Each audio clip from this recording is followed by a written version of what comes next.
Hello, and thank you for joining us today at Ansible Automates.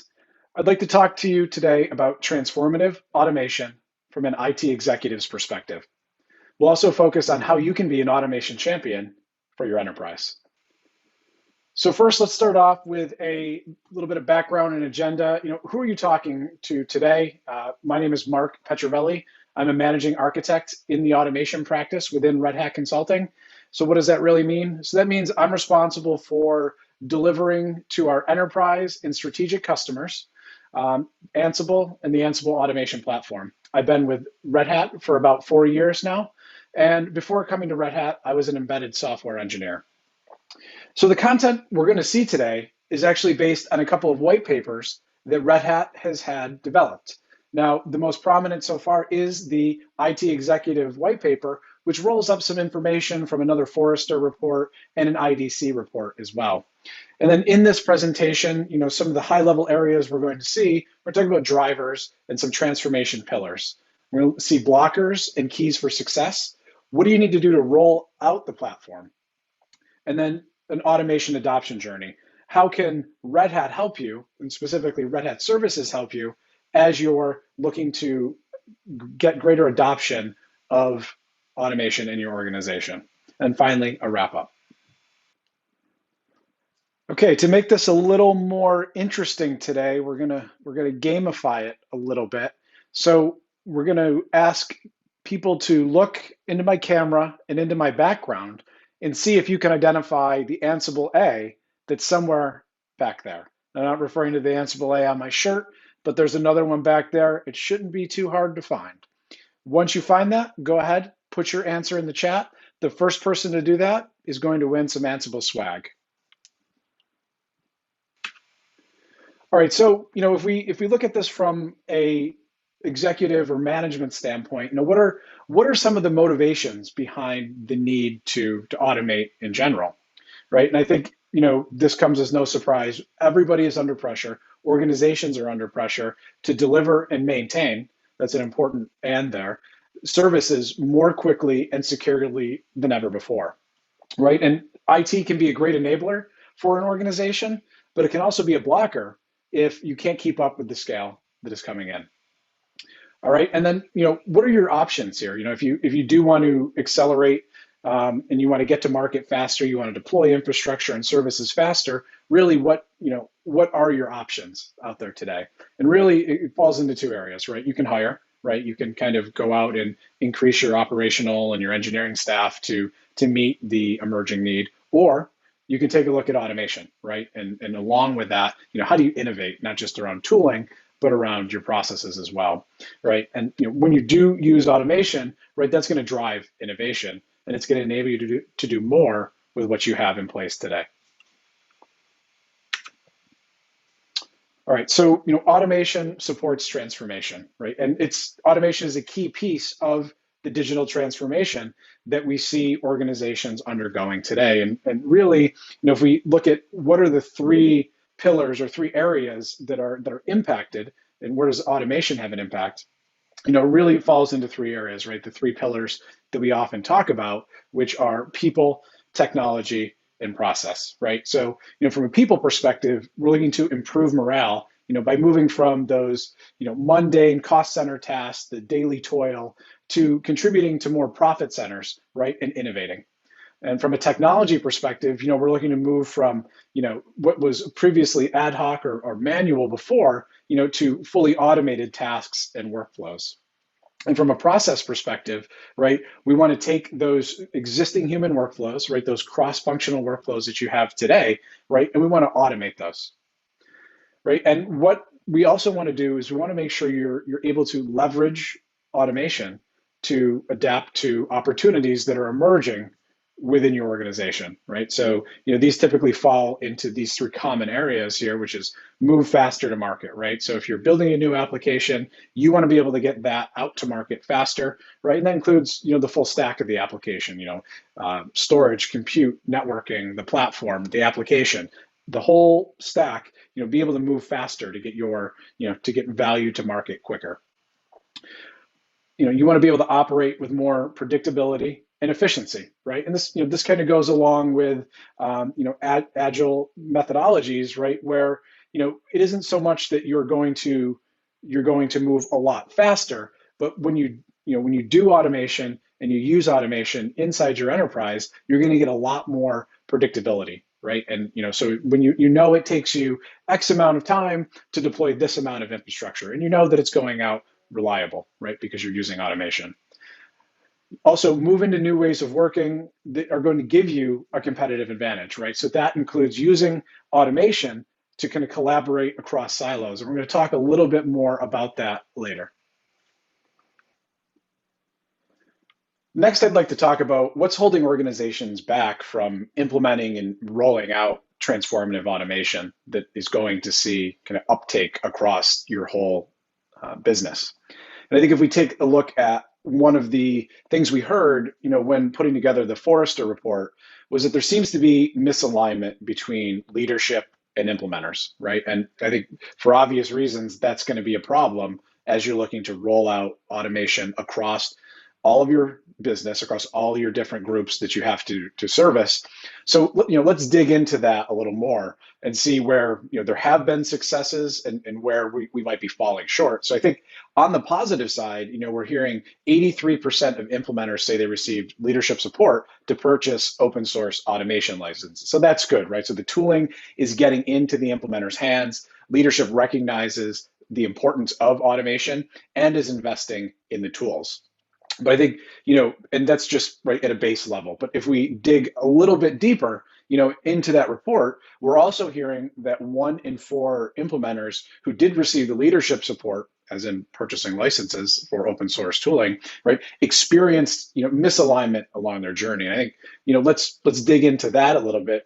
What do we mean by misalignment and where are we kind of falling short, right? And I think one area is lack of priorities, right? So, I think we're hearing a lot. I'm personally hearing as I talk to customers, and what we're seeing in these, in these papers as we interview people, is that setting priorities can be difficult. Everyone knows that automation is a strategic imperative, right? We all want to move faster, but but it needs to be more pointed if we're going to actually see success, right? And not all parts of your business are going to use automation the same way, and they may not align to your current business goals for the year. So, if you're rolling out automation, we really need to make sure that we're setting the priorities, whether that's, making sure provisioning is automated or automating, networking, maybe automating firewall rules is the most important. But, there needs to be, focus from the top of where the priorities should be for implementing automation.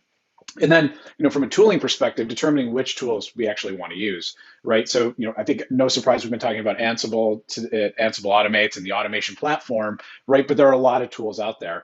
Some of that is very tailored. It's kind of bespoke tooling for particular use cases or technology. But what we need when we go to implement this is some level of agreement on the tooling we're going to use across teams, across groups, so that we don't have pockets of teams using different tooling, right? Because the real way to accelerate is to get uniform tooling or some set of standardized tooling across all your different organizations inside your business.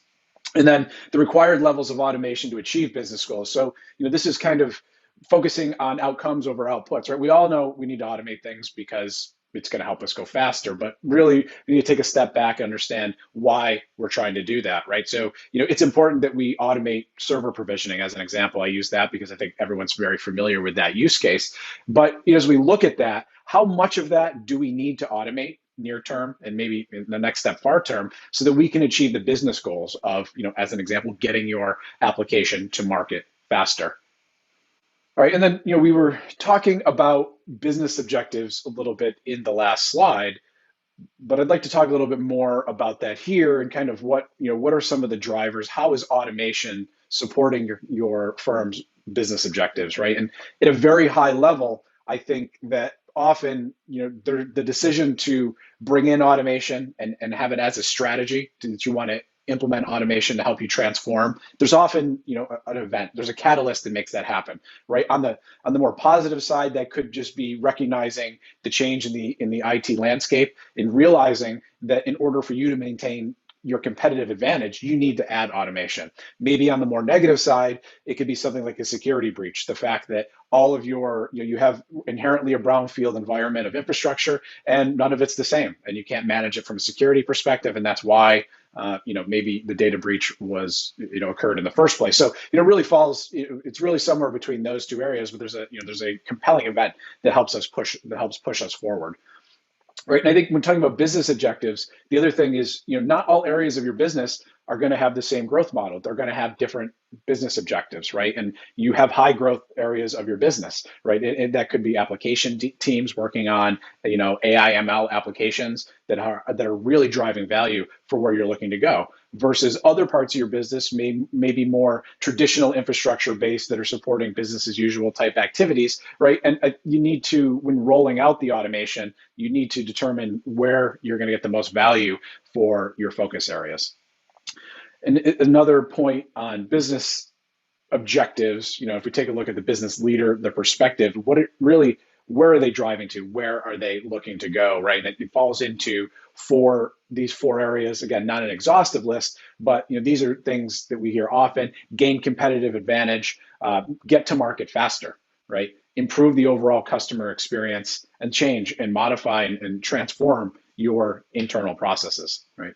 And then, as to kind of tie it all together, right? If you have an overarching automation strategy, right, it's going to give you the ability to do more with less while still allowing you to scale to meet expanding needs. Okay, now let's talk about some key value areas that we've uncovered in conversations with customers, but also these areas have come out of the Forrester paper as well. That what are 5 areas, high value areas for automation? And I think the first one here is we want to improve efficiency, reduce costs, and accelerate the time to market, right? And often organizations are bogged down with technical debt and overloaded with manual workflows, right? So, automation can create a lot of efficiency. IT automation in particular offers control by, kind of digitizing your process. So, they no longer rely on, manual intervention, human intervention, and you're going to get more value out of the automation. Eliminating islands of automation, right? So when individuals automate in isolation, right, islands of automation are created. I think we can all relate to this. Each group is trying to do the best for themselves, maybe at the expense of your larger vision, right? So different teams are automating different tasks using different tools. The effectiveness of the automation is, you're going to see a great multiplier when the solution works the same kind of across teams and departments. Number 3, supporting the security needs of your organization is one of those huge focus areas that's going to give you a lot of value. And what do we, you may ask, well, what's the value other than we know we need to do security because it's important, but I think you need to look at the tangible benefits as well, considering the average cost of a data breach in 2020 was roughly $3.86 million. Security is top of mind for organizations, right? And automation helps remove the risk that's introduced by human interaction with various pieces of your infrastructure, and it makes things consistent and reliable. I think if we go back to the Forrester study here, 56% of decision makers named improved security as a huge technical benefit, and they're going to see, and specifically by adopting automation, they were seeing large gains in their security posture. Minimize bespoke tooling. So I think we can all speak to tool sprawl in organizations. Teams will maybe take a near-term or maybe arguably a short-sighted tact of bringing in tooling to solve one particular problem, and that comes at the expense of kind of standardization across teams, right? So if you pick a very specific tool that just does firewall rule management and you're just using that for automation, right? That's one separate tool, one specific use. When the reality is, if you had something that could cover that use case, and as well as cover your infrastructure and storage and operational use cases, right? That's one of the areas that we're hearing people want to focus on is get rid of the huge number of kind of purpose-built tooling and standardize. And then finally, attract and retain talent, right? So I think, if you have an automation platform and and if you have standards in place, and the technology you're using is, I'm not going to say cutting edge, but attractive, you're going to be able to keep people within your teams that you want, and you're going to be able to attract new people, right? So, if you are hiring infrastructure engineers and they start asking the questions, well, what's your automation approach? What tooling are you using? What standards do you have in place, right? You want to be able to relate that, you're a forward-leaning organization, and that that when they come to work for you, right, they're going to fit into this larger automation vision that you have in place, rather than, the other solution, which is, I need you to come in and write a PowerShell script to do A, B, and C, right? So that's a much greater attraction to talent.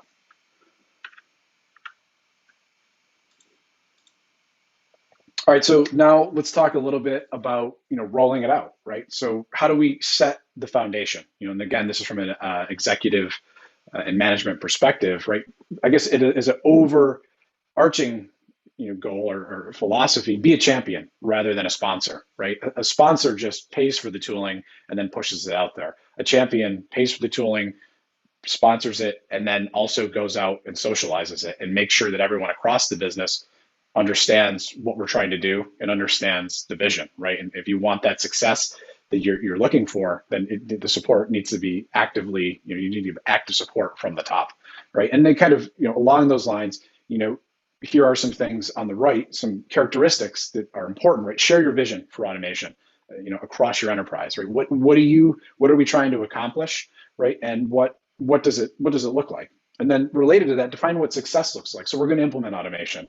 Well, when we're done, or we're midway through, what does success look like, right? And this relates back to, key performance indicators that you have. Are you looking to deploy infrastructure faster to support applications? Are you looking to reduce operational overhead, right? It depends, right? And that factors in and aligns with your business objectives as well. Again, if you're looking to get more applications out to market faster, you want to make sure that you're from the top, that you're socializing that these are the goals. Tout benefits for individuals, right? So I think this is important in overcoming some of the hesitance that individuals will have. Make sure people understand how this is going to impact their day-to-day lives, right? And what do we mean by that? We mean that when bringing in automation and the fact that this is going to be an enterprise-wide initiative, right? Individuals are going to do more meaningful work, right? We're going to reduce your daily toil and enable and help you so that you can work on more interesting, innovative things rather than just keeping the lights on. Early stage guidance will increase your adoption during the whole rollout. And what do we mean by early stage guidance? Is making sure you have that team of people, whether it's the executive level, management level, that is going to be able to foster a team. And again, this kind of leads right into the next point of standing up a community of practice. Some people can call it a center of excellence. We've SWAT team, whatever it is. You need to have a group of people in place. They're going to help you socialize this and make sure you're able to push the tooling out, provide guidance, provide training, provide mentoring, provide preferred practices. So during the rollout, as we were talking about before with the people, process, and technology, right, there's going to be a culture and a collaboration shift, right? And one of the biggest things is, we talked about this a little bit before, is you're going to overcome the myth that implementing IT automation always results in job redundancies, right? This is the 800-pound gorilla in the room, and the reality is this is from the report. We're hearing this, but in reality, that's not what happens, right? Automation is really replacing the drudge work and restore some order to your inside your organization. You want to make sure you outline how automation fits into your broader transformation efforts, right? IT automation is only one part of what you're trying to do elsewhere, right? How does this fit into what we're doing on the business process side? Maybe you're using robotic process automation to optimize some things. How does this fit into your overall transformation effort? Enterprise-wide automation is collaborative by nature. Here at Red Hat, and especially around automation, we often say automation is collaboration, right? The only way that you can automate end-to-end workflows across different teams and silos, and really get what you want, which is no manual intervention, it's inherently collaborative, right? And by having a platform in place, a single platform, right, you're able to have everyone speaking the same language in a manner speaking, right? Acknowledge on the ground realities and efforts, right? So we want to make sure as people are uptaking the platform and are starting to use it, that we are, kind of cognizant of what the realities are. And by that, I mean both blockers that they encounter, right? So you might say, oh, you have to automate, 15 to 20% of the tasks that you're doing today manually, as a benchmark, as an example, but you got to look at the on the ground realities. Maybe they can't get the external integration they need to do a deployment, to get the storage they need, right? It might not be possible. So it's important to understand, what those blockers are, but also to make sure that you are recognizing success at the bottom and making sure you're identifying those teams and those groups that are really making, a lot of progress, and make sure you're folding those efforts back into your COP. All right. And then, during the rollout, you need to invest in people, right? This one's maybe somewhat obvious, but it's important, and it's an area that we've heard from, in interviewing customers for these white papers, and I've heard personally, right? Our people just don't know how to use automation. We don't know how to do it, right? And how do you fix that? Well, you need to invest in your people, right? And if you do invest in people, you're going to get more adoption, right? Because you're going to train them, right? You're going to train them on the platform you're using. You're going to train them how to use the technology inside of your organization, right? And just inherently, they're going to want to uptake it. This isn't specific to IT automation, right? This is just a better way of working, that when you have a strategic initiative and you train people on it, they're more likely to uptake the technology, right? And I mean, some of it's tactical. We need to make sure your workforce is trained, so like on the specific technologies you're going to be using.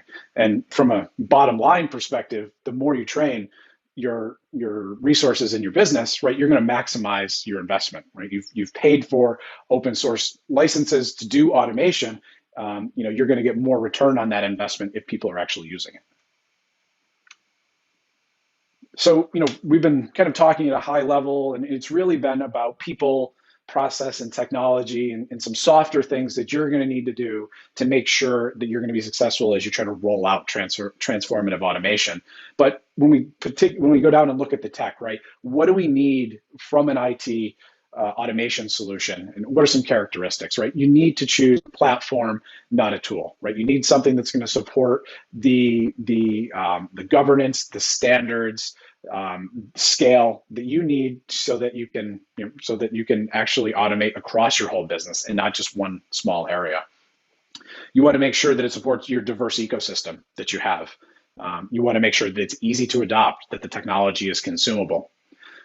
You want to make sure you have a solution that doesn't lock you in, right? You don't want any vendor lock-in. You don't want to take a specialized language and jam it inside of a workflow tool and there it remains. In those cases, I think we've had experience with all those tools, not to name any names, right? But that automation gets jammed in there, and maybe just a block of script, and it's kind of lost forever, and there's only 3 people in your business that can update it. Make sure your platform has management tools, right? You need the visibility and the kind of auditing capabilities that you need to make sure you have the visibility that's required by your organization, and then also the tooling to make sure you can do development, right, in an efficient way.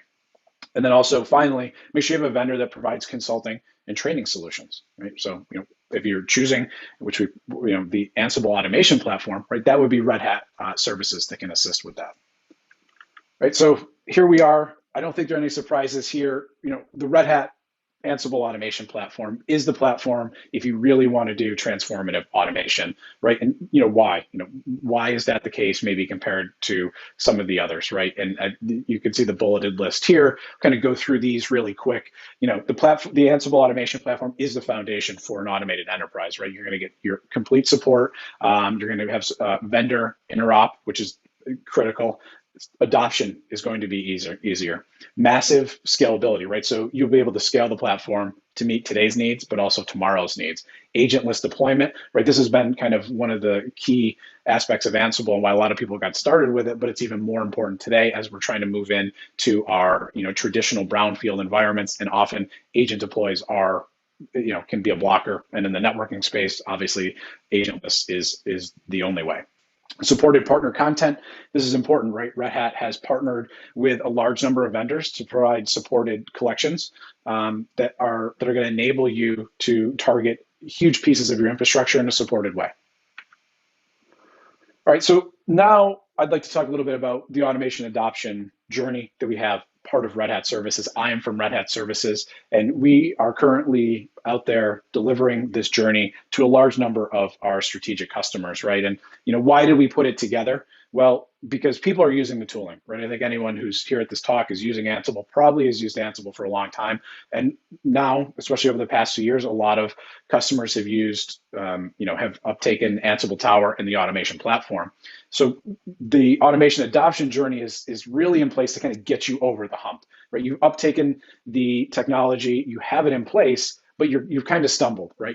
It's limited on use cases. It's not really, it doesn't cross different team boundaries. So we needed to do something to help you, to get you to the next level, right? And that is the adoption journey. And again, goes back to what we talked about before. It's really focused around technology, process, and culture change, right? We're going to come in, help you build a strategy that represents your journey and where you want to go. We're going to build a foundation. Now, you might be saying, well, I already have a foundation. I've already been doing this, but is it the right foundation? And what we're finding, probably not. It's not set up for you to be successful. And then put together a plan for adoption. How, some of the things we talked about earlier in this paper, which is socializing and making sure people have a body of knowledge that they can reference that's going to help them uptake the technology. And then how do we get individuals to start using it? That's all part of this adoption journey that we've put together. And if we had to say, well, that's great, that sounds good, Mark, but really, if you had to say in a couple sentences, what's it all about? What's the business value going to be out of it? And really what we're trying to do is we're trying to increase your levels of maturity, right? And we've broken these maturity levels into 5 levels here. Aware, standardized, proactive, institutionalized, optimized, right? And you can see as you move forward and you become more mature, right, you're going to increase your speed, the scale, and reliability of the automation that you have out there. But maybe more importantly, you're going to reduce the amount of effort per change, right? So the idea is, as we move you through the automation journey, is we are going to increase your maturity, your overall organizational maturity, so that you can move faster and it's less effort required per change. And then the journey itself, again, you saw the maturity models that we have before, but if we take a look at what is a journey map, really as part of Red Hat Services, we're going to come in and host, navigate a deep dive session, really put together that strategy and the vision for where we're looking to go and prioritize what use cases need to be deployed, followed by a foundation phase, make sure we're laser focused on getting automation out to production, and also seeding an adoption pilot team, right? This adoption pilot team, as we move into increment 2 and 3, is going to become your adoption core team, right? And that adoption core team is going to be like a center of excellence, COP type organization that's going to be guiding others as they move through this journey. And what does that, what does it really look like? And again, this is how we envision it, and when we deliver it, this is what we recommend. We're the adoption core team, joint staff between the customer and Red Hat, but also the customer is providing resources, enterprise architect type personas, right? And this adoption core team is feeding into each of the automation teams. And you might be asking, well, what's an automation team? Well, that'd be something within a particular functional area, maybe network operations or network security, maybe infrastructure management, maybe storage. It depends, right? So as you move through, the idea is that we're seeding each individual development team either from people from the core team or the core team is enabling them. Okay, and then kind of a wrap up here on everything we've talked about today, and maybe a little bit of a call to action is to take a look at some of the references. I've presented aspects of the IT executive white paper that we have. You should definitely go and take a look at it. You can see the link right here in the upper left-hand corner. And if you'd also like to take a look at some of the references that fed in to that executive white paper, you can see those right here as well. The other thing I'd recommend you do is take a look at a ready to accelerate assessment, right? So how do you know where you are and what you need to do? Maybe it's not clear to you. Maybe you want Red Hat's perspective on that. I recommend taking a look at the Ready to Accelerate assessment. Go ahead, and if you take a look at the link in the upper hand right, you can go there, answer just a few questions, and it'll generate you an assessment that you can use to decide what your next steps should be. And then finally, if you already have automation in place, it's a priority, and you're looking to scale it. And I don't just mean technology scale; I mean scaling it from a collaborative social perspective across the business, definitely take a look at our Red Hat Services automation adoption journey. And you can see that link in the bottom right here. All right, I'd like to thank everybody for joining us today. I appreciate everyone's time. And now I'm going to go ahead and open it up for Q&A. Thank you.